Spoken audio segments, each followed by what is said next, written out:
reality says nothing. It shows. Imagine realizing that the entire universe is responding to you, but not with words. Instead, it communicates through situations, people, and sensations that repeat, symptoms that return. Behind it all, there is an invisible pattern, as if reality were trying to say something without ever using a voice. You begin to notice that events are not as random as they seem. Certain things insist on returning. The same frustrations, the same decisions, the same mirror. Everything around you seems to have a hidden intelligence, as if something were being projected, not just lived. But then the question arises, what exactly is projecting this? Most people live believing that the world is external, chaotic, and out of control. They spend energy trying to shape what's outside, correcting others, pushing life, and forcing changes in the scenery. The truth is that nothing out there can be sustained if there isn't a root vibrating within. What is outside is a symptom. It is not the cause. If you feel that the world is in disorder, maybe what is out of alignment is the vibration you haven't yet realized you're sustaining. A vibration that doesn't arise from your conscious desires, but from what you truly believe about yourself, about others, and about reality itself. This is where everything begins to reverse. What if life is a reflection, a living, sensitive mirror that only responds to the image you hold inside? There is a law, ancient and forgotten by many, but recorded by those who cross the veil of appearance. This law not only explains what is happening in your life now, but also offers the map of how to transform it, not through effort but through awareness. This law states that everything in the universe is in correspondence. The above mirrors the below, the inside projects onto the outside, the invisible organizes the visible. When this law begins to be understood, reality changes, not because you forced it, but because you adjusted the center. In the next few minutes, you will understand why things repeat, and why some signs appear. Why do certain feelings return? And above all, how to read the universe like someone reading a book written in mirrors, metaphors, and a warning. Once you see the reflection clearly, you can no longer unsee it. From this point on, what is outside will begin to reveal everything that has always been within. Maybe this is the greatest secret that has ever been hidden before your eyes. The external reality was never something separate from you. It is merely the outer side of a vibration that begins inside. The law that sustains this dynamic, discrete but absolute, has been known since antiquity by those who dared to cross the veil of appearance. It was written on tablets, whispered among initiates, and preserved as one of the most sacred keys of the universe. The law of correspondence. As it is within, so it is without. As it is above, so it is below. As is the whole, so is the part.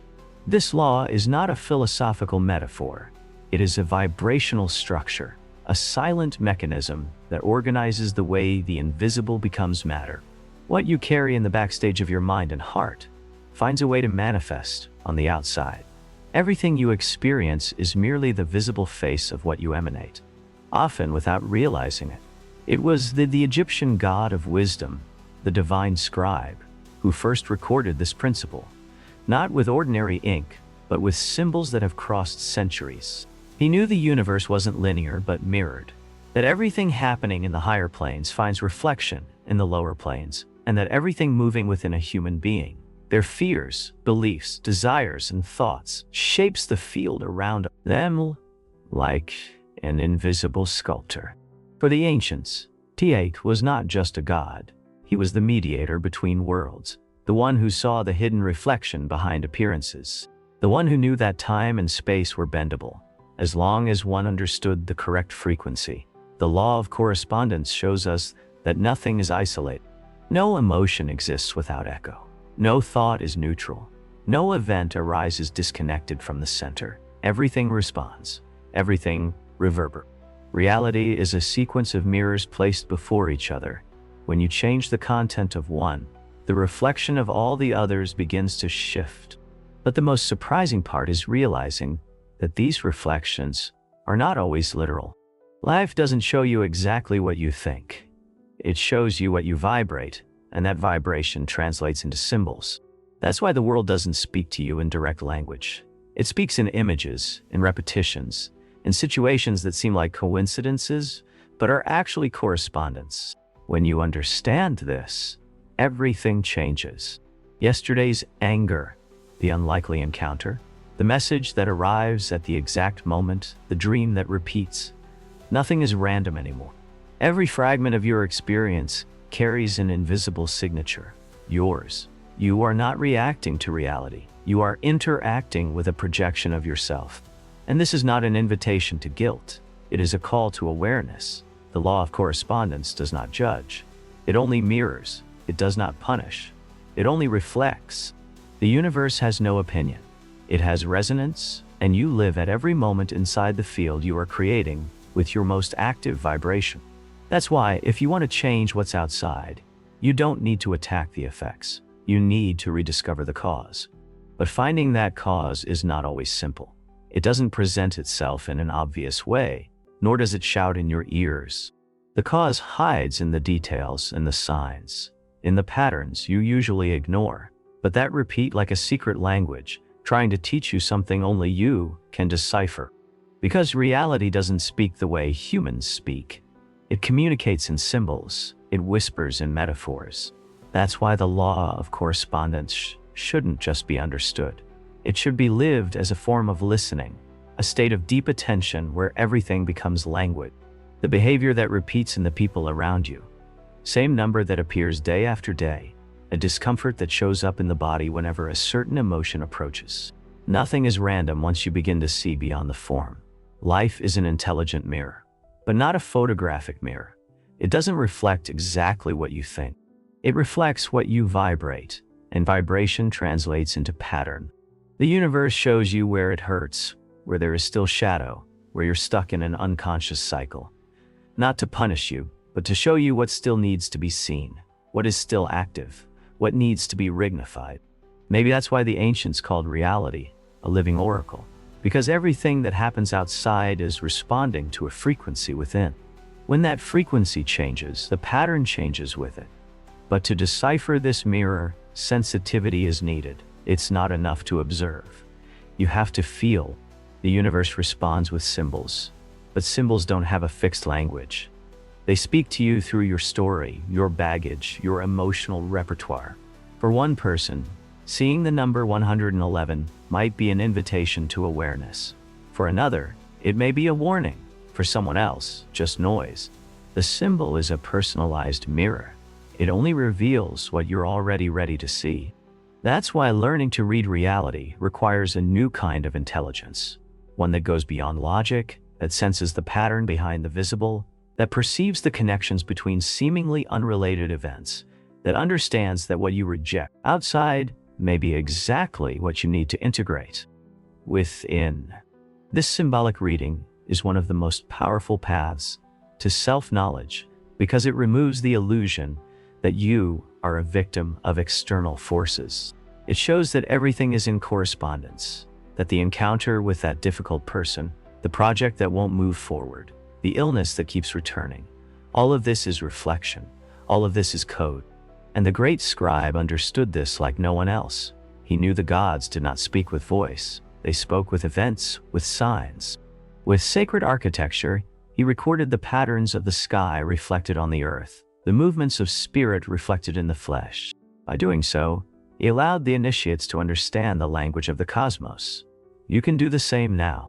Just start looking at your life as someone reading a text full of metaphors. Every emotion is a word, every encounter a comma, every repetition a paragraph asking to be reread. The more you allow yourself to interpret with presence, the more the universe reveals, because it understands when you begin to listen. It notices when you align, and in that moment, the noise quiets, the signs become clearer, and the synchronicities increase. The mirror begins to smile back. So observe. Observe everything, but not like someone who watches over. Observe like someone who listens, with the body, with the heart, with the soul. Because reality is trying to talk to you all of the time. It just needs you to stop talking and start understanding. Understanding is more than reasoning. It's allowing something to make sense on a level that doesn't depend on words. It's feeling the truth arranging itself inside your chest, like a perfect fit. When you realize that reality is speaking to you, you also begin to perceive that it is not outside. It is part of the same living organism that pulses within you. The law of correspondence doesn't speak only of emotional reflections or behavioral patterns. It reveals something much deeper, that the universe is a living fractal structure where each part contains the whole on a smaller scale. Just as a drop contains the taste of the ocean, you carry within you the full signature of creation. Nothing is separate. Everything is interconnected in layers that mirror each other, in patterns that repeat. That's why the ancients saw no separation between body and spirit, between heaven and earth, between visible and invisible. They knew that everything that exists on the greater plane also exists on the lesser plane, that the cycles of nature are inscribed in the pulses of the heart. The planets move out there, and at the same time, emotions stir within. The microcosm is the living mirror of the macrocosm. This truth changes the way you walk through the world because you begin to see the sacred in the detail, the intelligence and simplicity. Most importantly, you begin to realize that you are not a distant observer of the universe. You are an extension of it, a fragment that carries within itself the entire geometry of existence. Your body, for example, is not just flesh. It is a map. Each organ, an emotion, each pain, a message, each heartbeat, a symphony echoing something greater. When you feel something, the universe feels it with you because there is no separation between the center and the periphery. What changes within affects the whole. What rises in one part reverberates through the entire network. That's why changing your frequency is not just about changing your life. It's about altering the structure of the field. The field feels when you shift. It adjusts the pieces, redraws the connections. The world begins to reorganize itself to reflect the new vibration you are sustaining. Thoth understood this. He didn't see the human being as a loose piece on the board of existence. He saw each person as a living tablet where the gods wrote the symbols of creation. Each gesture, each choice, each thought, all emitted frequencies that resonated in the invisible planes. And that's why he taught, if you want to change the world, start from the point of origin. Start from the center. Because what is outside is only the echo of what pulses within. You are a universe in miniature. And by honoring this microcosm, you activate an intelligence that not only understands reality, but begins to co-create it. Not through force, but through correspondence. And it doesn't require effort, it requires coherence. When what you think, feel, and vibrate move in the same direction, the universe doesn't need a push. It responds naturally because the field is sensitive to harmony, and everything that vibrates in unity attracts realities that also resonate with that state. That is true alchemy. It's not about transforming the lead outside, but refining the gold within. When you choose to align your frequency with awareness, you're not just changing thoughts, you're changing the code that sustains your reality. You're telling the universe, this is the new center, this is the new tone, this is the new reflection. I'm ready to live. And the universe listens, silent yet attentive. It observes whether your vibration remains steady when no one is watching, whether your word holds integrity even when there are no witnesses, whether your intention remains firm even when the results haven't arrived yet. Because reality doesn't respond to what you declare with fleeting enthusiasm. It responds to what you sustain with true presence. That's why alignment is the turning point. When what is within begins to emit clearly, what is outside begins to reorganize. Opportunities arise, connections restructure, and resistance loses strength. Not because you forced a change, but because you became the change you want to live. Thoth knew that words have power, but only when they are born from a state of coherence. He was the scribe of the gods because he understood the vibrational value of intention. He didn't write with symbols alone. He wrote with states of being. That's why each inscription carried not just meaning, but frequency. And this is the key you can carry now. Each choice, each silence, each thought is a symbolic gesture before the field. You are constantly sending signal. The question is, are they in harmony with what you want to live? Or are they filled with fragments of fear, doubt, haste, and distrust? Because the universe doesn't deliver what you desire. It delivers what you are ready to receive. And being ready doesn't mean moral worthiness. It means vibrational correspondence. It means that what you want is no longer distant from your identity. It means you're no longer trying to reach for something outside, but sustaining something within. When that point is reached, reality ceases to be a battlefield. It becomes a transparent mirror, a clear reflection of what you have become. There is no more resistance, only response. No more waiting, only resonance. It is in this moment that you understand you don't need to move the entire world. You just need to realign the axis. The world adjusts itself when the center is at peace. You don't need to master all the mysteries of the universe to begin seeing their reflection in your own life. Everything said here is not a distant or theoretical concept. It is a practical key, an internal map, a silent invitation to transformation. From the moment you begin observing reality with symbolic eyes, something changes. Small situations that once went unnoticed now carry meaning. Patterns are given names. Cycles begin to break because you stopped reacting and started understanding. The law of correspondence is not just a hermetic principle. It is a vibrational technology at your disposal. Applying it does not require superhuman effort. It requires presence, courage to look within, attention to notice the reflections the world is sending back, and willingness to change the center even if nothing outside has changed yet. Every choice you make from this awareness carries weight. Every new thought, every chosen silence, and every emotion embraced with truth rewrites invisible codes. Reality responds. It always has. But now it begins to hear you more clearly because now you are emitting with intention. As Hermes Trismegistus once said, "Man is a star bound to the body by the mind." That sentence is not poetic. It's literal. Your mind is the bridge between heaven and earth. It is what projects, reflects, and reshapes the universe around you. You are not trapped in an unchangeable destiny. You are sailing a sea of possibilities that bend to your inner state. At every moment, you have the power to correct your course, not by fighting the waves, but by realigning the helm. And if you've made it this far, it's because something inside you has already begun to remember what it has always known.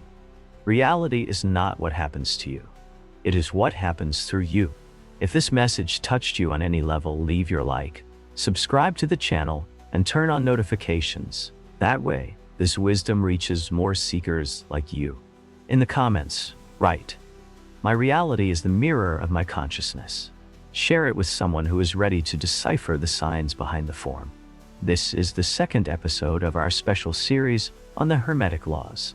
If you haven't watched the first video of the series yet, about the law of mentalism, click on the screen now and dive into the source code of reality.